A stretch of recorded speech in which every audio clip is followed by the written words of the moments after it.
some characters describe me as unreliable, unintelligent,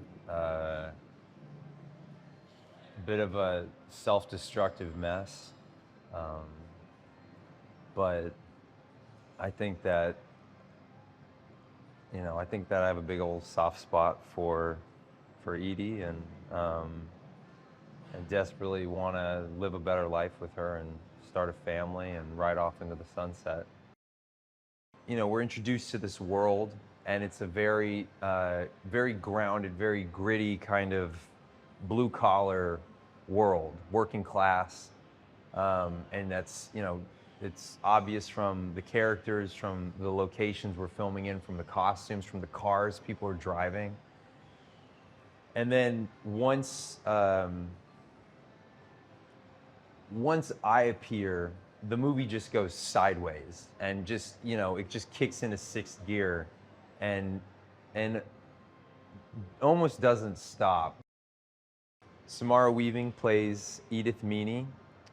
She is the ultimate badass getaway driver who has turned her back on her old life of crime.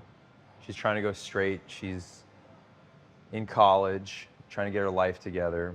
As much as she knows that it's a bad idea to get roped in with my antics again, she just can't resist.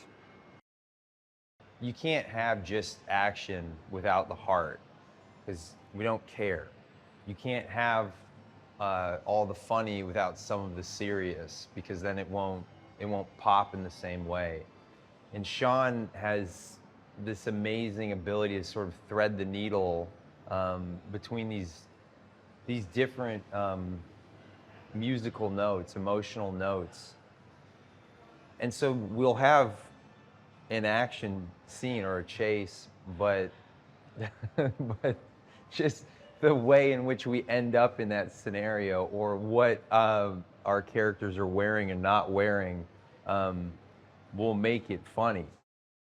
What I can say about Marshawn is he's hysterical. He's a funny cat.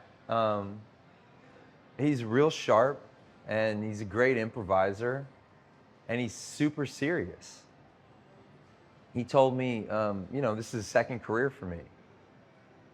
And I could see, he came to work, he knew his lines, he was ready to go. He had an idea. His idea of how to play the character was better than anything that I ever imagined when reading the script. The way he looked, the way he was dressed, the way he stood, the energy that he was, putting out into the air. I found him truly cool and terrifying at the same time. And also very, very funny. From my perspective, Andy Garcia's character of Nico is,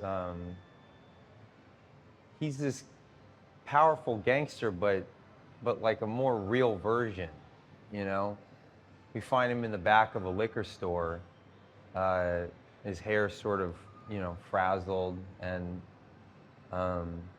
he's not wearing like the tuxedo with the rose and everything like we're used to seeing in like The Godfather, which I love. But this is a much more, I feel like a much more grounded, gritty kind of cast of characters. At the end of the day, you got to trust your director, and I fully trust Shawn. He's much funnier than I am, but he also creates this really wonderful space to play. And, I can show up to set and I can pitch him an idea, like I'll have a little, I got a little bit I thought I could do with this line, or I thought I could kind of do this funny thing, and he'll say, "Show me."